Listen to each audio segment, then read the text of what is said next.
Hello.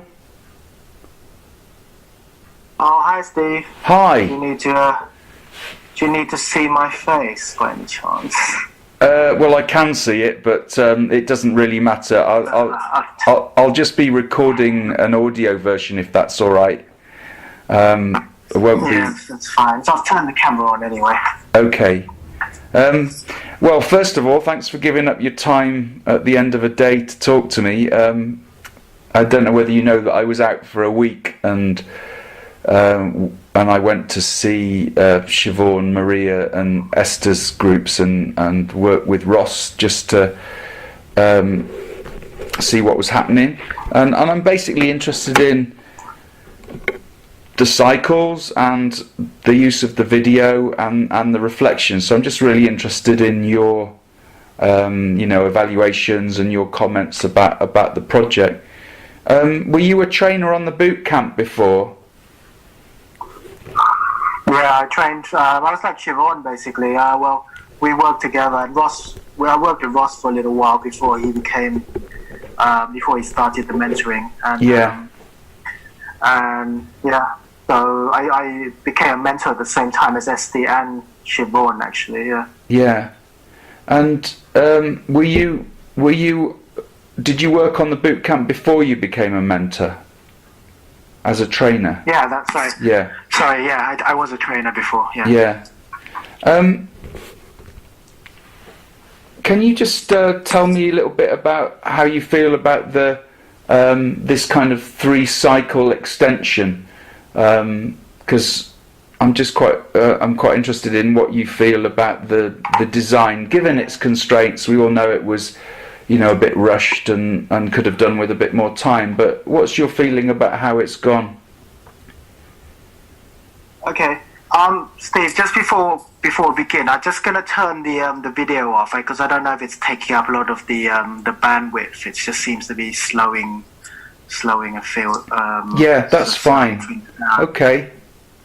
I can stop my video too. That'll help. I just want to see if it makes it any smoother. It just seems like your voice is breaking up a bit. Oh, is it? Okay. Well, I can hear you perfectly, so I think your voice is more important than mine in this particular thing. But let me repeat that. I'm just interested in in your view of how this kind of 3-cycle process has gone. If you could talk me through it and how it's gone. Well, I mean, it started off positively, I think, in terms of my particular group of teachers. So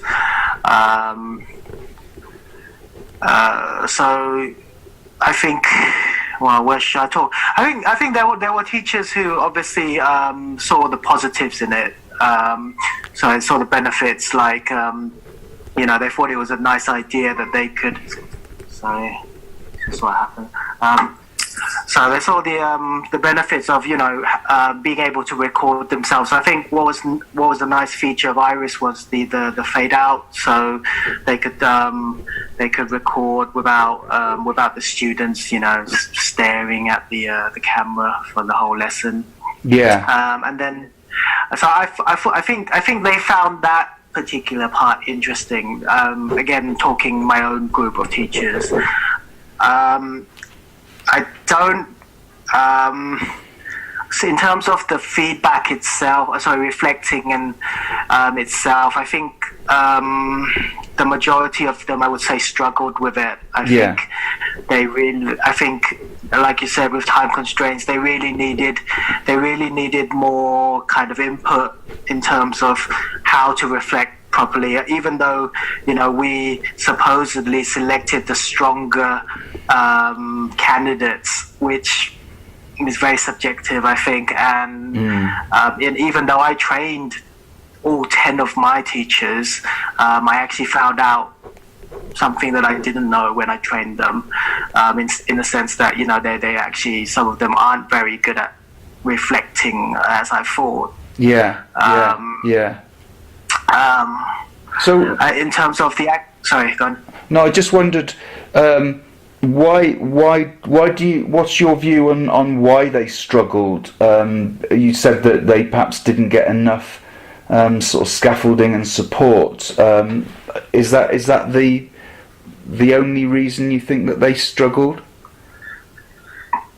No, I think it's to do with. I think it's also a cultural thing. You know, I have Thai parents. I was born in London, so you know, I'm kind of like bilingual. So I kind of see maybe a little bit more than perhaps have a bit of more of an advantage over other trainers in you know, kind of understanding the language a bit better. And when we are training, for example, it's I think Thais are not generally, well, Thai teachers generally they're not really encouraged to reflect on their own teaching. I mean, yeah, I think everybody, in a sense, sees what happens in their classroom. But I mean, on what level though? Do you know what I mean? As TEFL teachers, we are encouraged to continuously reflect and think about what happens in our classroom. Then maybe for a lot of them, they're not in that kind of mode, you know. They're kind of more, you know, okay, let's get through the day, I'm to do my lesson. And I think also because of the whole structure here, the whole education system, you know, and then I mentioned this somewhere about, you know, and I'm sure you came across this when you were here, that they also double up as civil servants. So they have a lot of other duties which, you know, sometimes almost take priority over their teaching. So therefore that kind of hinders their kind of, you know, their kind of development in that sense. So I think a lot of it comes from familiarity, and that they're not so used to it, I think. And also, like I said, because they don't really know what they're looking for. You sit down with them for an hour. It all works out quite well at the time. And then as soon as you leave the room, because they don't do anything until they come and reflect, they've already forgotten what they did in the session anyway. So even with the guideline prompts and everything, you know, I've asked them refer to that. I've been through it with them, even in the second visit. We've gone over it. They don't really. I don't think, because I think their own method, you know, their own understanding of the pedagogy itself, it's you know, it's not at the level where they can really see what they're looking for. Okay, so that would be my comment. And that's that really, these are people that have done the boot camp, and presumably some of them have been through that other 4-cycle kind of video-based process. So your feeling is that they're still fairly undeveloped in terms of their ability to look for things, and therefore are limited in their ability to talk about them because they're not quite ready to find them. I just think they maybe, you know, even though we had the focus points, one was classroom management, one was teaching meaning and use, and one was student practice. I mean, I think that in terms of the classroom management, I think that's fairly easier to identify, you know, in terms of like, okay, were the instructions clear? Did they check the instructions? Like I can see the teachers, they can pick that one up quite easily. Were the students engaged? Okay, fine. Okay. But in terms of asking them to, like, okay, so the students did this activity well, so what did you do prior to that, in the previous stage to help them do this? They don't really think back to that point, and they don't really link it. So they just kind of focus maybe on a specific point in the recording or in the lesson, rather than seeing how everything links together. So anything more than if you're asking them to do a little bit more tied in, so how did the lead-in affect whatever? How did the presentation affect the practice? If we're using PPP, they don't go that far. But not my teachers anyway. I mean, if you sat down with them and took them through it, they can do it. And the thing is, that's the thing. We don't have the time, and maybe your words were correct, that they're still slightly underdeveloped there, because my comments of the boot camp training is basically they still need further support before they really. I mean, the reflection's fine. The whole video use of video is fine, but they just need more support, really. I think. Yeah. And then they would be able to, I think, do it more effectively. Yeah. What if you were designing, something, and someone said, "Look, kid, you've got Thai parents, you've got insights into this situation. We'd like you to come up with, a design with a bit more support and scaffolding." What sort of thing would you think would be ideal? Okay, would you, in terms of including the whole kind of video recording kind of... Not necessarily. If you think that that's kind of, fairly superficial and actually not that important, no, I'm not saying, or I'm just wondering, what you think would be a good way to move things forward. Okay, so I've spoken to a couple of I don't know if you came across them, but the teachers, they have people from the local area office called supervisors who come to visit the teachers, or basically to so-called assess them, and basically it's kind of the same role as what we do. So they're technically supposed to. And I've had a few conversations with them, and the way how I see it, I think post any kind of like boot camp training, the teachers really need a bit more support. I mean, in terms of a time frame, I don't know, maybe it's just say 6 months as a starting point. Yeah. And they really need to go back to their schools, and they really need to be given a task, where they are instructed to not set up a class, set up a recording or a lesson to tick the boxes. It's got to be a real class where it's got to let things happen, natural, whatever. And so say the first month's task is, okay, let's go back and let's teach a grammar lesson. We want everyone to teach a grammar lesson. Okay, they can use the recording function. I think it's a good idea because. It's not always convenient to get a peer or whoever to come and obsess. And I've actually spoken to some of the teachers on the mentoring scheme. They actually prefer some of them have said they actually prefer the recording over somebody sitting in the room. Yeah, I think because of their own experience. Their own experiences with a lot of the supervisors, because the supervisors are coming to assess them and these are all kind of assessments that go off and affect their kind of evaluation, whatever criteria that they set up. So that's why they end up, really, getting the students all prepped up and ready and doing basically a contrived lesson where it's just fake. So the idea is they basically use the recording function, I think, as a supplement. So like there's a second option, and then basically they come back for a follow-on session where they sit down, they discuss specifically. Okay, so you've gone and taught a grammar lesson, so have you? Sorry, I should have said, like, before they go back, they need to like have a set criteria of what we're looking for in a grammar lesson. Yeah, okay, even if it's PPP, it doesn't matter because that's what they use. Yeah. Okay, have you come and discuss? Have you done all these?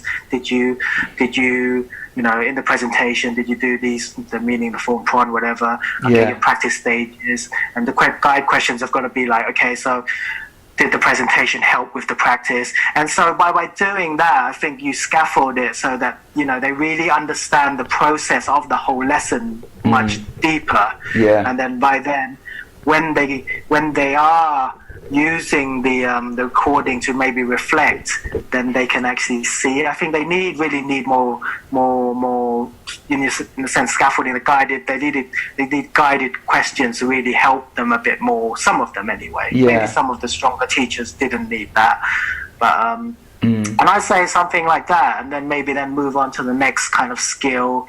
But also what it does, it gives them I think when they come back to the following, because they've only had to focus on one particular skill or systems lesson, they all share the same idea about that. I think when they've got too many things to share or talk about, or too many focuses, they can't really see it clearly or see it through. So so the advantage of kind of restricting the focus to say all do a grammar lesson and then all go through and see whether you've done these stages means that they might see a whole lesson in terms of stages, but they also, you're saying that would give them a common thing to discuss as a wider group.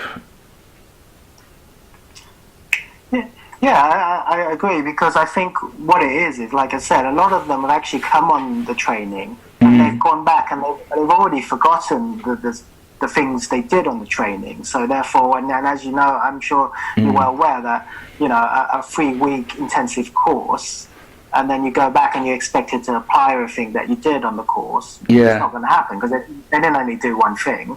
So, for example, in the recordings when I was watching, their, for example, the presentation stage, some of them were doing Quran, some of them weren't. Some of them were still doing using the deductive approach, writing off the board, going through, explaining everything, and you think, well, what happened on the training? We didn't, the whole idea was to get you to try and cut down on these, and they've obviously already forgotten.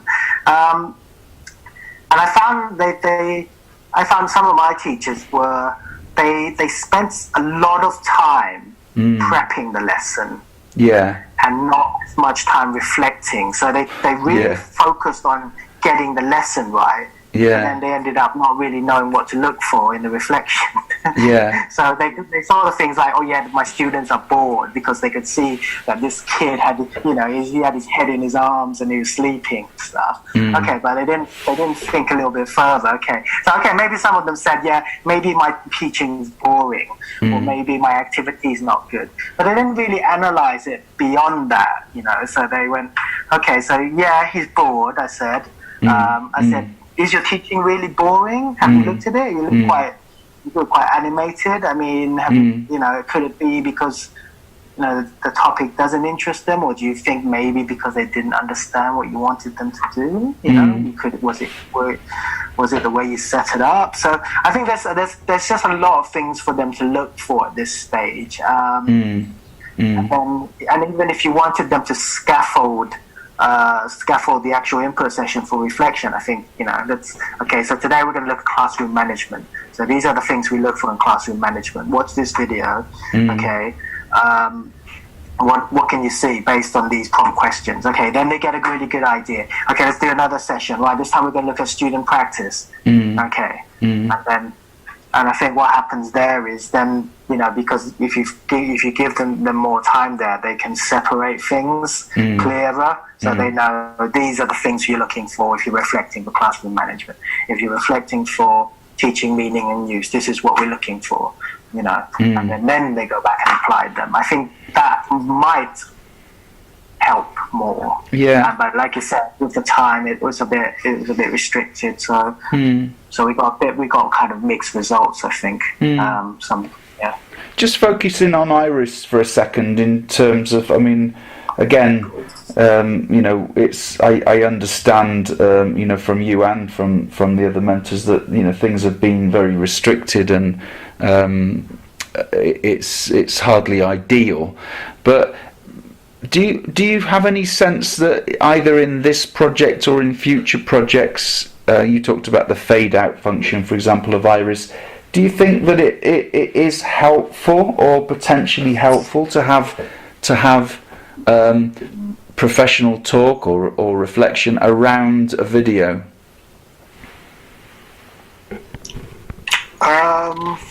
Do you mean like if you think it'd be useful to use Iris again, or some form of tool like Iris in the future for? Yeah, I guess I'm not so bothered about whether it's Iris or VO or something else, but having a video recording and that could be on a more homemade sort of smartphone to Facebook or smartphone to YouTube.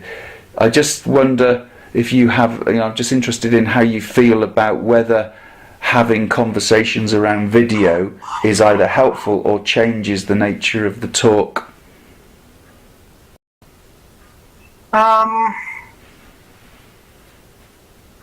And do you want me to link this to the Thai context or just in general? Yeah, I'm definitely to this topic, to what you're doing or have done now, but might potentially do if this was a longer process. I found the last visit of the visits I have been to, the teachers have been quite responsive to watching other teachers. Yeah. They're not so keen on watching themselves, obviously. But when it's someone else, they think it's very useful, because I think as long as you need to, again, you need to make it clear to them that this is for developmental purposes, because what tends to happen with some teachers is they start criticizing left, right, and center and say this is whatever. Yeah. And then as long as you make it, as long as I think they're guided through it initially, and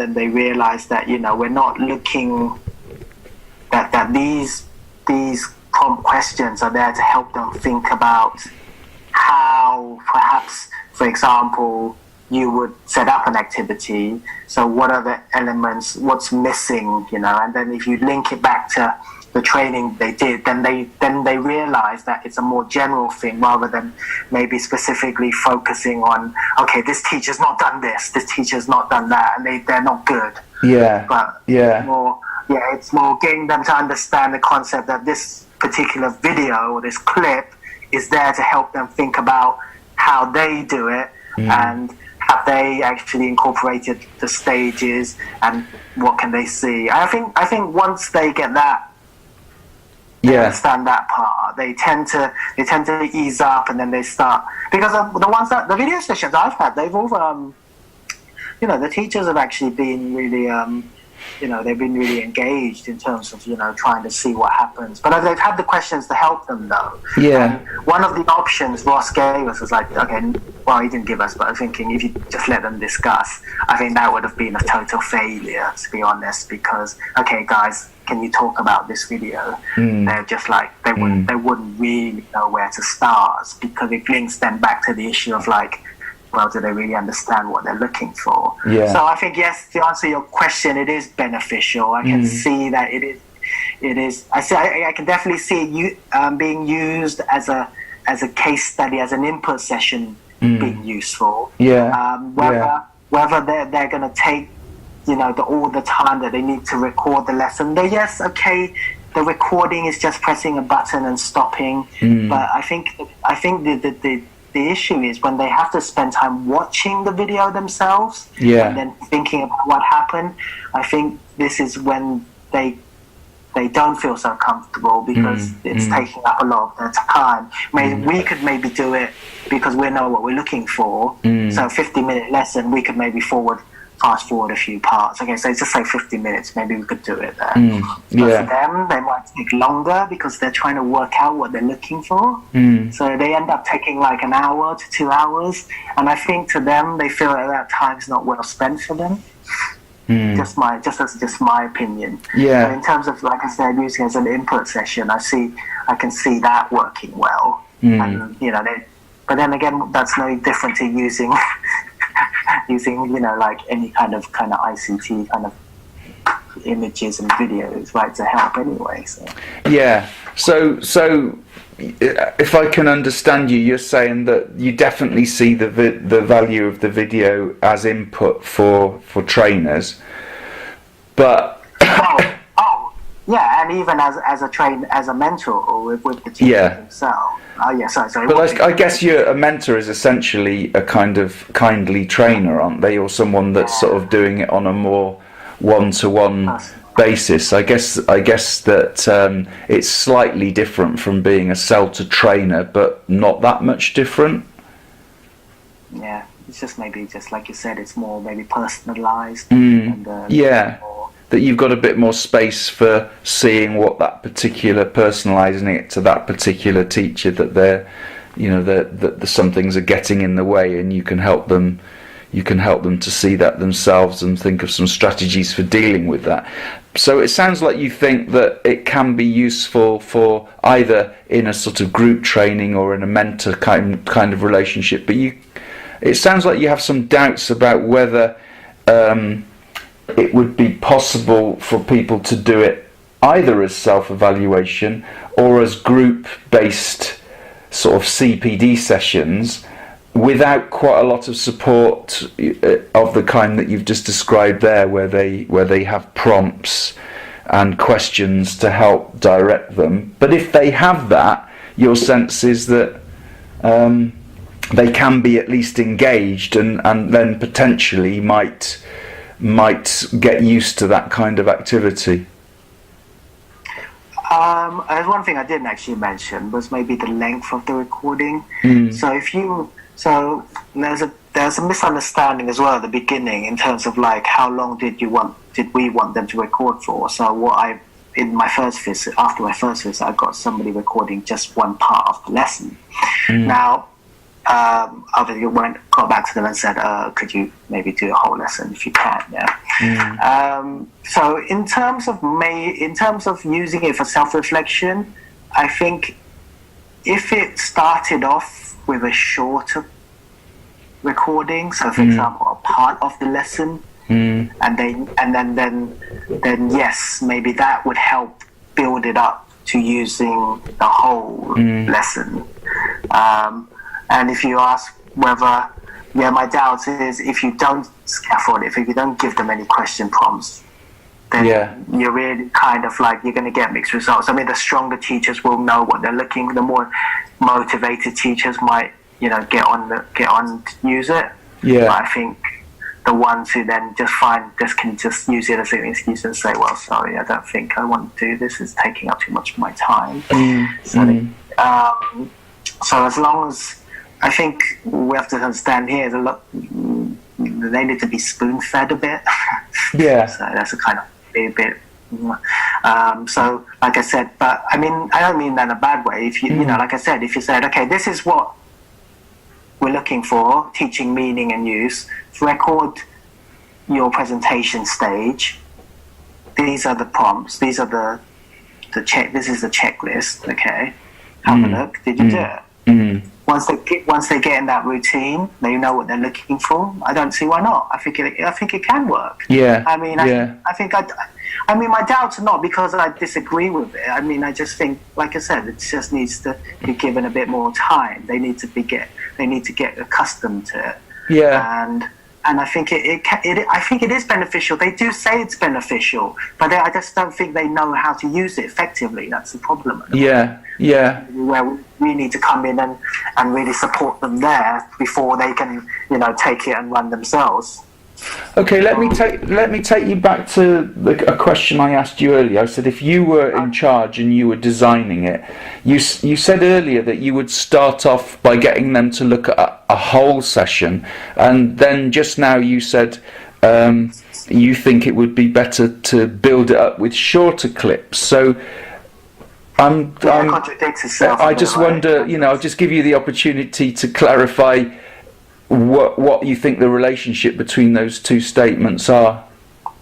Okay, so maybe I hadn't thought that through carefully, but maybe what I meant really was because of I think because when they come on the boot camp and they do the training, they go through the whole lesson, and obviously, I mean, we use a PPP model to, for the grammar lesson and vocabulary that they teach. So what I really meant was that I thought it would be beneficial that they go back and they have to teach the whole lesson anyway. They can't teach a part of the lesson. No. So in terms of like I'll separate the recording for a moment. That was basically the support, the follow-on the support after the boot camp training, that they should go back. Yeah. They really need to get to grips with understanding how to teach the lesson using, you know, the steps or the methodology, whatever that they've trained, that they've had the training on. And then that way, as they go through that process, I think they get a better understanding of the lesson as a whole. Now, in terms of like when I said building it up, maybe if you wanted them now to come and reflect on a grammar lesson, and my initial reflection meant actually they came back and they sat down, they talked about it in groups rather than actually recording their, well, they could record their lessons, but so what I meant in maybe breaking it down was, if you wanted them now to come and focus on, you know, setting up a PLC or whatever, reflecting in the future. Now, okay, what are we looking for in this lesson? Okay, let's take a part of the grammar lesson. You now understand the whole lesson. Okay, let's take a part of it. Okay, let's look at the lead-in, for example. Okay, so this is the lead-in. So now, if you, so we take this, build it up from there. So now let's reflect on the lead-in stage so they get an idea, and then you bring in the presentation. Then maybe you can say, okay, so how did those two stages link? They've already got the bigger picture. They should be a little bit better at it. But now say we take the focus onto it, reflecting on, okay, we're going to watch this and we're going to reflect now and see how these stages are broken down, maybe, and how they're linked. And perhaps maybe that just then helps them to focus more on a little bit more specifically, rather than you mean different things, or whatever. The shorter clips help them focus on something specific. Yeah, I think so. And I think when I like I said, when I mentioned that they come back, you know, they can go away, they can go and teach the lesson. I guess they can still record it, and they can have a look. They can have a look over the lesson. I mean, and then it would be interesting to see, like, okay, so what were your initial thoughts about your lesson? See what people are saying, because everybody's going to have a different viewpoint. Maybe somebody's going to pick out something here. Somebody's not going to. They're going to miss that point. You know, they're not going to see how this stage links to that. They might not understand why this part didn't work so well. So, okay, so then now we sit down and say, okay, let's look at this part of the lesson, okay? And now, okay, everybody go back, look at your lead-in. Yeah. Now let's discuss your lead-in. Yeah. So what happened then? Okay, and then they're like, oh, okay, we know what we're looking for now. Right. Okay, now let's go to your presentation. So, did you teach meaningful prawns? How did you teach it? Did you spend too much time? Did you concept check? Did you use a timeline? Okay, then people can discuss that. And they really, I think then that way they really hone in on those kind of areas a little bit more. And then once that's built up, then they can go back and then they can decide, okay, do they want, maybe then they're ready to maybe reflect on a part of a lesson again, or reflect on a whole lesson using video technology. Okay. So that's just me. So I mean, this is interesting. I mean, I'm not. I've been thinking about the balance between whole lessons and short clips. So it's very interesting to hear you talking about it, which is why you know I'm just checking your understanding, because I don't think people have thought about this very, very carefully.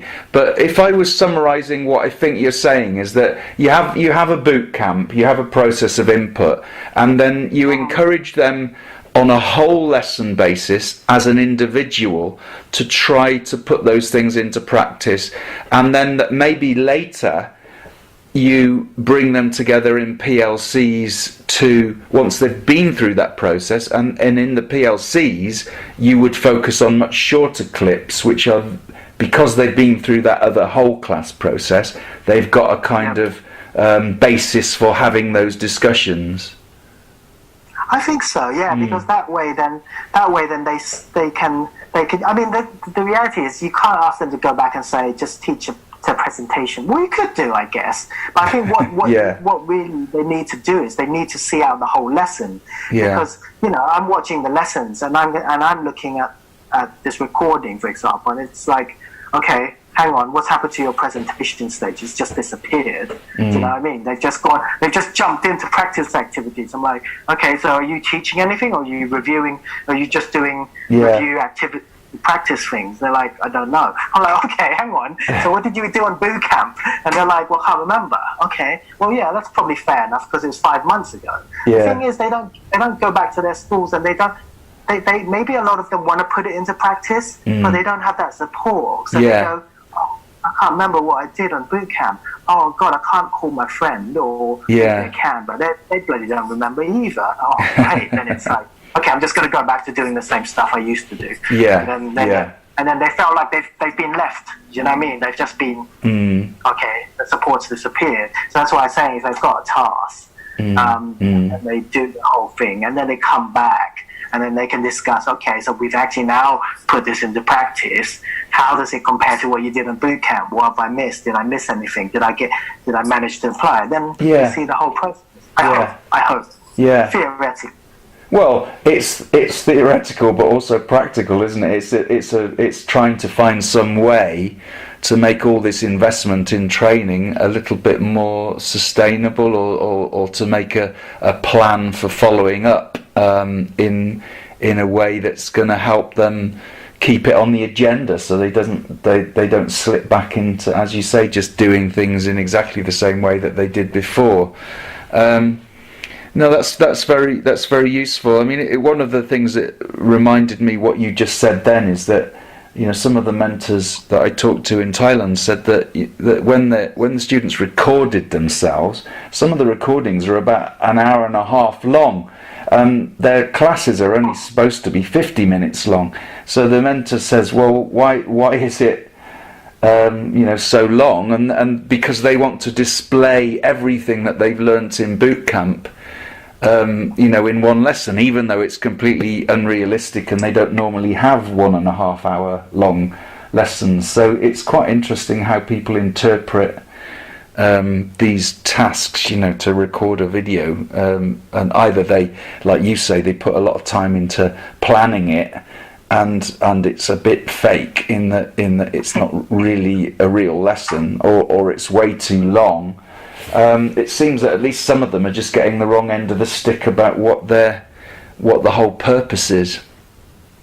I think so. I think that was I had that happen to me as well. I had a few 90-minute lessons, and I was like, yeah, same reason. But I think also because of time we spent with them in the initial first visit. I think the problem was, with all the delays and everything that happened, there wasn't a real clear there wasn't a clear outcome, or there wasn't a clear kind of like purpose to why. So these teachers were all plucked out by current. So basically, whether the mentors trained them, there was a trainer before or not, being chosen by trainers, they didn't really know what they were getting into. So we turned up at the schools and said, okay, well, this is what we'd like you to do. So maybe, in a sense, they've interpreted it. They thought, well, here's my trainer. He's now my bloody mentor, and they want to see if we've actually, we can actually do, then they wanted to, like, obviously, kind of a safe face kind of thing, like, and obviously out of respect to show us that what you've trained us is still actually here. But it's totally beside the point, because that's not what we want to see. We obviously know, or are realistic enough to know that that's not going to happen, but they obviously have not seen it that way, and they just decided, like you said, I'm going to show you everything I know. I'm going to use ICQ, so even if we don't need them, I'm still going to use it. And then they reflect, ICQs were good and clear. I'm like, but that's just pointless. The students understood from the demo anyway, and I can see they've probably done that activity before. So struggle.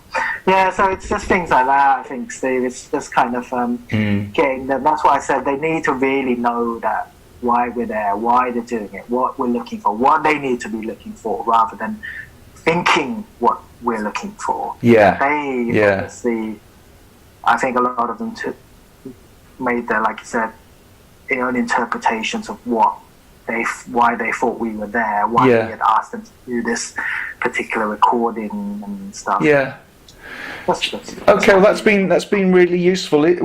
Just to finish, was there anything that could you give me a couple of examples of things that you enjoyed about working on this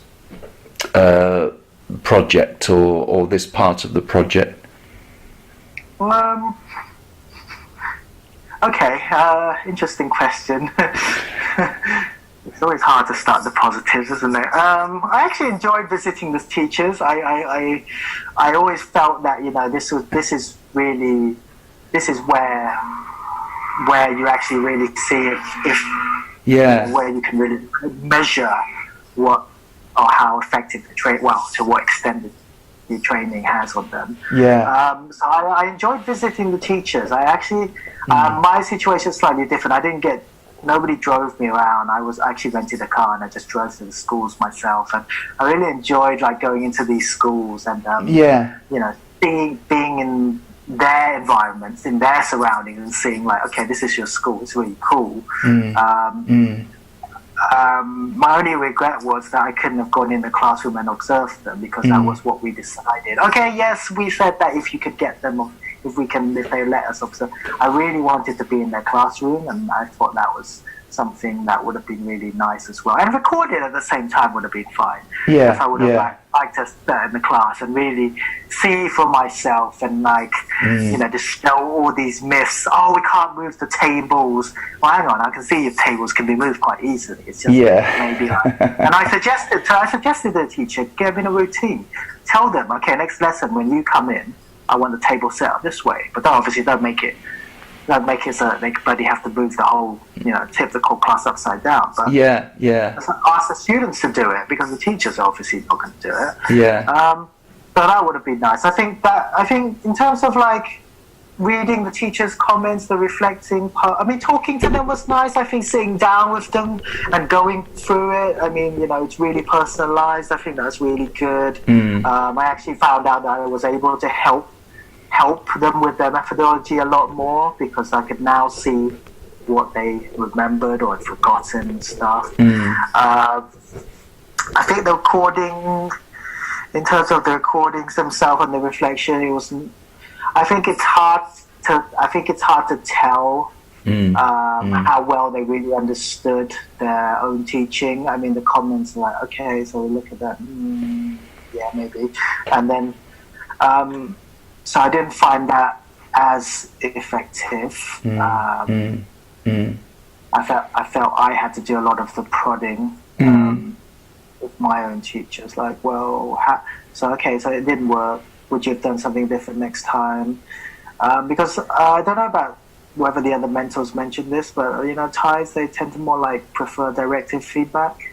Yeah. They're not really into the whole, okay, let me think and tell you what I think. It's more can you tell me please what I should do?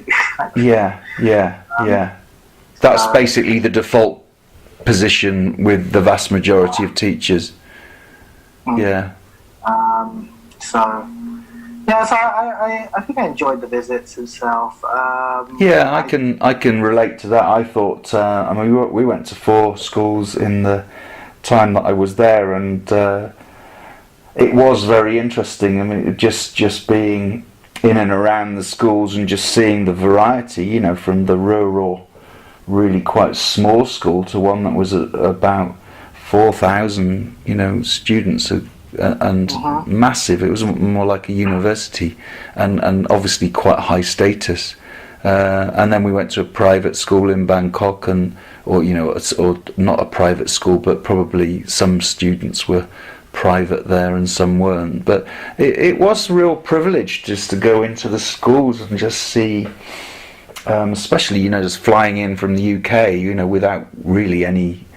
I've been to Thailand before, but yeah, I shared the same thing. It's really nice to be able to go in and see a school and talk to people in their professional environment rather than in a training room in the British Council. Yeah. Anyway, is there anything that we haven't covered that you thought, that would be a quite useful thing for Steve to know, or something that you've thought about in the last couple of months that we haven't covered? No, not really. I think the things that we haven't covered maybe not so relevant, but I think the main things are there, because I think the idea is about using video technology, and then how what the teachers' reactions are to using it and how well they can use it. I think so. I think I think in that sense, I think we've answered it. From my point of view, anyway. So well, good. I mean, it's been really helpful talking to you, and I just want to thank you for giving up your time, especially at the end of a day. It's been really nice talking to all six of you, and I do think that you've given, I've got some real insight from talking to you, that over and above, what I saw from visiting the schools and talking to the teachers. So thanks a lot. And what's your next move? Where are you off to next?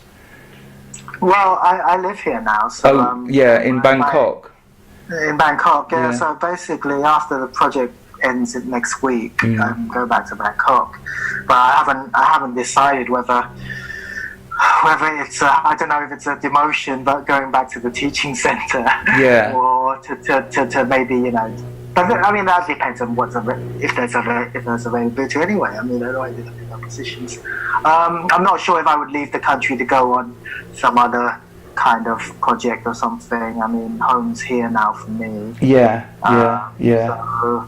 So, if there's anything, might be the BC, continuing with the BC for a little bit longer, or might be branching off. I mean, some of the supervisors here have asked me to, they've invited me, so in the future, can you come and do some training sessions? Well, maybe that's something. I mean, you have got a unique profile in that, you are bilingual and you have insights into the situation that, when so-called experts have flown in from other countries to make pronouncements about what's good for Thai education, it's important to have people like you, I think, that have got been on the ground and actually can say, well, hang on a minute, that might be a good idea, but let's think about these issues. So maybe you should try and follow up on some of those sort of things and try and make use of your kind of unique profile. Yeah, we'll see what happens. We'll see what opportunities present itself. But for now, just still trying to enjoy the rest of until the end of the project, I think, and then I'll take a little bit of time off. I think afterwards, just to, it's been a long year.